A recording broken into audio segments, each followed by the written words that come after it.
ఓం మహాగణాధిపతయే నమః. ఓం గురుభ్యో నమః. ఓం శ్రీమాత్రే నమః. మనం ఈరోజు డబుల్ ట్రాన్సిట్ అంటే కర్మకారకుడైనటువంటి శని భగవానుడు మరియు జీవకారకుడైన గురు బలము అంటూ ఉంటాం. ఆ రెండు గ్రహాలు గనక ఒక భావం మీద గనక కాన్సన్ట్రేషన్ చేస్తే, దృష్టి గనక పడినట్లయితే ఆ భావం ఫలకృతం అవుతుంది. ఆ రకంగా ప్రతి లగ్నానికి, లగ్నం తెలియని వారు రాశిని చూసుకోండి, బట్ లగ్నమే ప్రధానం.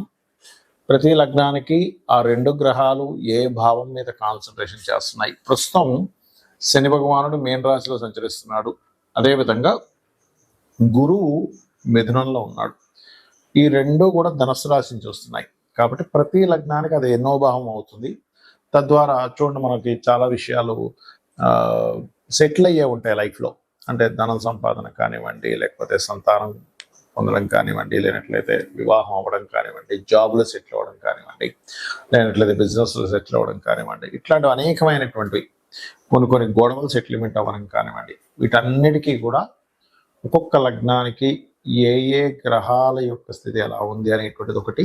మరియు కుజుడు కేతువు కలుస్తున్నారు. ఈ శని గురువుల యొక్క ప్రభావం అనేటువంటిది మాత్రం కంప్లీట్గా మీకు సంవత్సరం పాటు ఉంటుంది. నెక్స్ట్ ఇయర్ మే 2026 మే వరకు. కాకపోతే కుజకేతువుల యొక్క కలయిక 2 నెలల చిల్లర ఉంటుంది. కాబట్టి ఈ 2 నెలల పాటు అంటే ఆల్మోస్ట్ జూన్ జూలై, మే 15వ తేదీ నుంచి దీని ప్రభావం 20వ తేదీ నుంచి చూపిస్తుంది. కాకపోతే జూన్ జూలై నుంచి ఉండేటువంటి ప్రభావం ఏమిటి, గోచార పరంగా కూడా దేశకాలమాన పరిస్థితుల్లో కూడా ఎటువంటి ప్రభావం చూపిస్తుంది అనే విషయాలు మనం తెలుసుకుందాం. మీన లగ్నము, మీన రాశి, మీనం వారికి కనుక చూసుకున్నట్లయితే ఈ డబుల్ ట్రాన్సిట్ సంబంధించిన విషయాలు చెప్తుంది నేనేప్పటికీ కూడా చెప్పిస్తుంది సాక్షాత్ లలిత అమ్మవారిగా భావిస్తూ. ఇక్కడ మీకు రాశిలో శని సంచారం జరుగుతూ ఏలినాడు శని నడుస్తున్నప్పటికీ ఏమీ భయపడక్కడి. నేను చాలా ఉదాహరణ వీడియోలో చెప్పాను. అయ్యా సీఎంలు పిఎంలు అందరూ కూడా ఏలినాడు శనిలోనే అయ్యారు. నరేంద్ర మోడీ గారు కావచ్చు, జగన్ గారు కావచ్చు, చంద్రబాబు నాయుడు గారు కావచ్చు, అదేవిధంగా స్వర్గీయ ఎన్టీ రామారావు గారు కావచ్చు. ఏలినాడు శని అనేది కేవలం మీకు స్లో మూమెంట్ ఇస్తుంది, శ్రమనిస్తుంది, కష్టాన్ని ఇస్తుంది తప్పితే సక్సెస్ని ఎక్కడ ఆపదని చాలాసార్లు చెప్పాను. అది గుర్తుపెట్టుకోండి. ఎందుకు గుర్తు చేస్తానంటే ఫస్ట్ మన మైండ్లోంచి తీసేసేయాలి, హ్యాపీగా ఉండాలి. అలాగే మరొక విషయం ఏంటంటే ఇక్కడ ఉద్యోగ అవకాశాలు ఇస్తుందండి ఖచ్చితంగా ఈ కాంబినేషన్ అనేటువంటిది. అది మీకు మాత్రమే కాకుండా మీ సంతానం ఏదైనా ఉద్యోగ సంబంధించిన విషయాల కోసం ప్రయత్నం చేస్తుంటే ఖచ్చితంగా ఇస్తుంది, అందులో ఎటువంటి సందేహం లేదు. మరియు మరొక విషయం ఏంటంటే ఉద్యోగంలో ఎదుగుదల, ఉద్యోగ అవకాశాలు, అందులో ముఖ్యంగా శని గురువారాలు కనుక ప్రయత్నం చేసినట్లయితే విదేశాల్లో ఉద్యోగం చేయాలని ప్రయత్నం చేసేటువంటి వారికి కూడా యోగిస్తుంది. అలాగే మరొక విషయం ఏంటంటే మీ యొక్క జీవిత భాగస్వామి పేరు మీద ఏదైనా ఒక ప్రాపర్టీ తీసుకుంటున్నాము, లేదా ఒక ఆఫీస్ పెడుతున్నారు, ఇటువంటి వాటికి కూడా ఖచ్చితంగా యోగిస్తుంది. మీ తండ్రి గారికి రావాల్సిన ధనం ఏదైనా ఆగిపోయినట్లయితే మీ డబుల్ ట్రాన్సిట్ కొంతవరకు సపోర్ట్ చేస్తుంది ఈ గ్రహస్థితి. అందుకని మీకు లేనంత మాత్రం అతనికి ఆగిపోవడం అలాగే సపోర్టింగ్ ఫ్యాక్టర్ చెప్పుకుంటున్నాం మనకి అది. అయితే ఇక్కడ మీనలగ్నం వారికి ఎప్పటి నుంచో నేను చాలా వీడియోలు చెప్తుంటాను, పూర్వజన్మ కర్మస్థానము అనేటువంటి ఒకటి ఉంటుంది. మీనం వారు కనుక మీరు గమనించినట్లయితే మీ లైఫ్ అంతా కూడా తండ్రికి సంబంధించే ఉంటుంది. మీరు చూసుకున్నట్లయితే తండ్రి వల్లే నేను ఇలా అయ్యాను, తండ్రి మూలంగానే నేను బాగుపడ్డాను, తండ్రి మూలంగానే నేను ఇబ్బంది పడ్డాను, తండ్రి మూలంగానే ఇంత వాడిని అయ్యాను, తండ్రితోనే నా లైఫ్, లేదా తండ్రే నా లైఫ్ను మొత్తం మార్చింది ఆయనే, అబ్బా ఆయన నన్ను తినేస్తున్నాడు, లేకపోతే ఆయనకు నేను చెప్పలేకపోతున్నాను, ప్రతిదీ ఇలా పట్టించుకుంటాడంటే అనేది ఎక్కువ లైఫ్లో వెళ్తుంది. గుర్తుపెట్టుకోండి, నాన్నకి ప్రేమతో లాగా. అయితే ఎందుకు చెప్తున్నా అంటే ఈ మాట, పూర్వజన్మ కర్మస్థానము ప్రతి ఒక్కరికి లగ్నం నుంచి 6వ స్థానం, అక్కడ కుజకేతువులు ఉన్నారు. కాబట్టి ఇంకొంచెం తండ్రి నుంచి వచ్చేటువంటి విషయాల్లో కొంచెం స్ట్రెస్ ఎక్కువ అవుతూ ఉంటాయి. దీని పూర్వజన్మ కర్మ యాక్టివ్ అయిన ఇదిగా చెప్తాం. అంటే మీరు పూర్వజన్మల్లో తండ్రికి పెట్టిన ఇబ్బంది కావచ్చు, తండ్రికి మీరు చేసిన సేవ కావచ్చు, ఈ టైంలో యాక్టివ్ అవుతుంది. అయితే దీనికి మీరు నెగిటివ్ ఫలితాలు రాకుండా ఉండాలంటే నిత్యము కూడా డైలీ గణపతి ఆలయానికి కానీ, సుబ్రహ్మణ్యేశ్వర స్వామి ఆలయానికి కానీ, లేదా నరసింహస్వామి ఆలయానికి కానీ వెళ్ళొస్తూ ఉండండి. తద్వారా ఇబ్బంది రాదు. మరియు కందులు, ఉలవలు, గోధుమలు దానంగా ఇవ్వండి, అన్ని విధాలా బాగుంటుంది. ముందుగా ఈ కుజకేతువుల యొక్క ప్రభావం వేటి మీద చూపిస్తుంది, మనం గతంలో 2-3 నెలల క్రితం విశ్వవసునామ సంవత్సర ఫలితాలు చెప్పుకున్నప్పుడు కూడా చెప్పుకున్నాము. కొన్ని పార్టీల్లో చీలికలు రాబోతున్నాయి. ఇప్పటికీ ఆ వీడియోలు ఉన్నాయి, 3 నెలల క్రితం 2 నెలల క్రితం చెప్పినటువంటివి. సో ఖచ్చితంగా పార్టీల్లో, ఎందుకంటే ఈ సంవత్సరానికి అధిపతి రవి కాబట్టి, గవర్నమెంట్కి, ప్రభుత్వానికి, రాజకీయాలకి రవి కాబట్టి, దాని మీద కేతు వస్తున్నాడు కాబట్టి ఖచ్చితంగా చీలికలు ఏర్పడతాయి.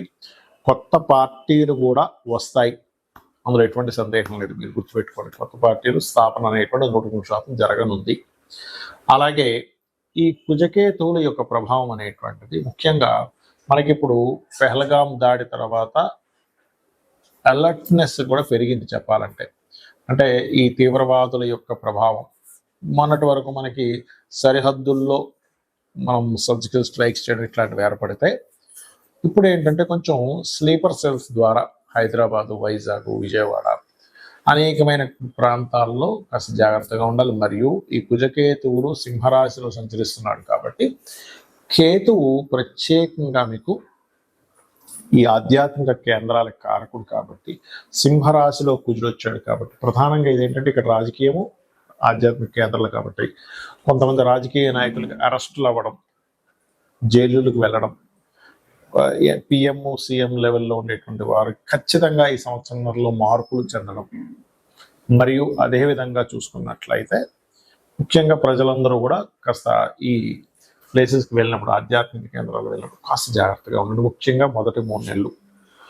అయితే ఇక్కడ చాలా మంది భయపడుతున్న అంశం ఏంటంటే, అప్పుడు 2019-20 లాగా ఏదైనా విపరీతంగా అన్ని లాక్డౌన్ అవుతాయి అనుకుంటున్నారు. అలా ఏం అవ్వదు. మన దేశంలో మాత్రం దాని ప్రభావం చాలా తక్కువగానే ఉంటుంది. కొద్దిగా ఏదో కేసెస్ వస్తాయి, క్లియర్ అవుతాయి, డోంట్ వరీ. ఇక మరొక విషయం ఏంటంటే, ఈ యొక్క గురుశనుల యొక్క డబుల్ ట్రాన్సిట్ ఏదైతే ఉందో మీ పర్సనల్ చార్ట్లో కనుక, ఇప్పుడు అంటే ఈ గురువు శని కనుక ఒకే భావం మీద చూస్తే ఖచ్చితంగా వాళ్ళకి లైఫ్లో దాని గురించి మంచి ఫలితాలు పొందుతారు, అందులో ఎటువంటి సందేహం లేదు. అంటే లగ్నం మీద చూశారనుకోండి, వాళ్ళ మెచ్యూరిటీ లెవెల్స్ బ్రహ్మాండంగా పెరుగుతాయి.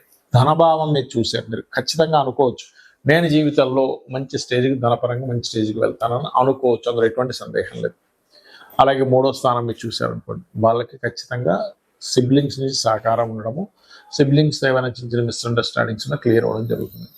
4వ భావాన్ని కనుక ఈ డబుల్ ట్రాన్సిట్ చూసింది అనుకోండి, వారికి ఖచ్చితంగా, అంటే డబుల్ ట్రాన్సిట్ అయినా మీ జన్మజాతకంలో అయినా 4వ భావం మీద దృష్టి ఉంటే గనక అప్పుడు జరిగే ఫలితం ఏమిటి అంటే 100% వాళ్ళ జీవితంలో గృహం కట్టుకుంటారు. కొంతమంది చూడండి, అయ్యో నేను అసలు గృహం కట్టుకోగలనా లేదా అని భయపడుతూ ఉంటారు. అటువంటి వారికి 4వ భావం మీద శని గురువులు ఇద్దరు చూస్తే 100% వాళ్ళకి ఎడ్యుకేషన్ మధ్యలో బ్రేక్ అయినా మళ్ళీ చదువుతారు, గృహము కట్టుకుంటారు. అది కూడా 2 గృహాలు కట్టుకునే యోగం ఉంటుంది. 5వ భావం మీద కనుక డబుల్ ట్రాన్సిట్ కానీ మీ జన్మజాతకంలో కనుక శని గురువులు చూసినట్లయితే సంతానం ఎంత ఆలస్యమైనా కలుగుతారని మనం గుర్తుపెట్టుకోవచ్చు. 6వ భావం మీద కనుకుంటే ధర్మంగా వాళ్ళ జీవితాన్ని సాగిస్తారు. అదేవిధంగా శత్రువుపై జయం కూడా లభిస్తుంది, శత్రువు లేకుండా కూడా బ్రతుకుతారు. 7వ భావం మీద కనుక కలిగితే, అంటే 7th హౌస్ మీద కనుక లగ్నం నుంచి జరిగితే చాలామంది చూడండి, అయ్యో వివాహం అవుతుందరా కాదా అని బాధపడుతుంటారు. అలాంటప్పుడు మీకు ఖచ్చితంగా వివాహమే తీరుతుంది. అదేవిధంగా 8వం మీద అయితే దీర్ఘాయుర్దాయాన్ని, భాగ్యస్థానం మీద అయితే బ్యాంక్ బ్యాలెన్స్ని పెంచడం, హైయర్ ఎడ్యుకేషన్కి 10వ స్థానం అయితే టీచింగ్ లైన్స్లోని, ట్రైనింగ్, కన్సల్టెన్సీ లైన్స్లోకి వెళ్ళి సెటిల్ అవ్వడము, అదేవిధంగా మంచి గురువుగా పేరు తెచ్చుకోవడం, ధార్మికమైనటువంటి జీవితాన్ని గడపడము. 11వ భావం మీద అయితే బిజినెస్లో ఒక్కసారి కాకపోతే ఒకసారైనా ఖచ్చితంగా సక్సెస్ అయి చూపించడము. 12వ స్థానం మీద కనుక డబుల్ ట్రాన్సిట్ ఉన్నట్లయితే ఎవరికైనా కానీ వారు 100% విదేశాలకు వెళ్ళడము, విదేశాల్లో ఉద్యోగం చేయడం జరుగుతుంది. అయితే ఇక్కడ సమ్ టైమ్స్ కొన్ని లగ్నాలకు గురువు శుభుడు అయితే, కొన్నిటికి శని శుభుడు అవుతాడు. అలాంటప్పుడు ఒక్కోసారి గురువు బాగా యోగిస్తే, ఒక్కోసారి శని యోగించినప్పుడు, శని కనుక మీకు పాపయ్యాడు, పాప స్థానాల్లో ఉన్నప్పుడు శనగలు దానంగా ఇవ్వండి. శని అయితే కనుక నువ్వులు దానంగా ఇవ్వండి, గురువు అయితే శనగలు దానంగా ఇవ్వండి. ఇలా దానం చేయిస్తూ కాలభైరవ అష్టకము, దక్షిణామూర్తి ఆరాధన కనుక చేసినట్లయితే మీకు డబుల్ ట్రాన్సిట్ యొక్క ఫలితం కూడా పరిపూర్ణంగా వస్తుంది, ఆనందదాయకంగా ఉంటారు. మరియు ఆ లలితాంబిక అమ్మవారి యొక్క అనుగ్రహం మీకు పరిపూర్ణంగా కలగాలని మనస్ఫూర్తిగా మరోసారి కోరుకుంటూ శ్రీమాత్రే నమః.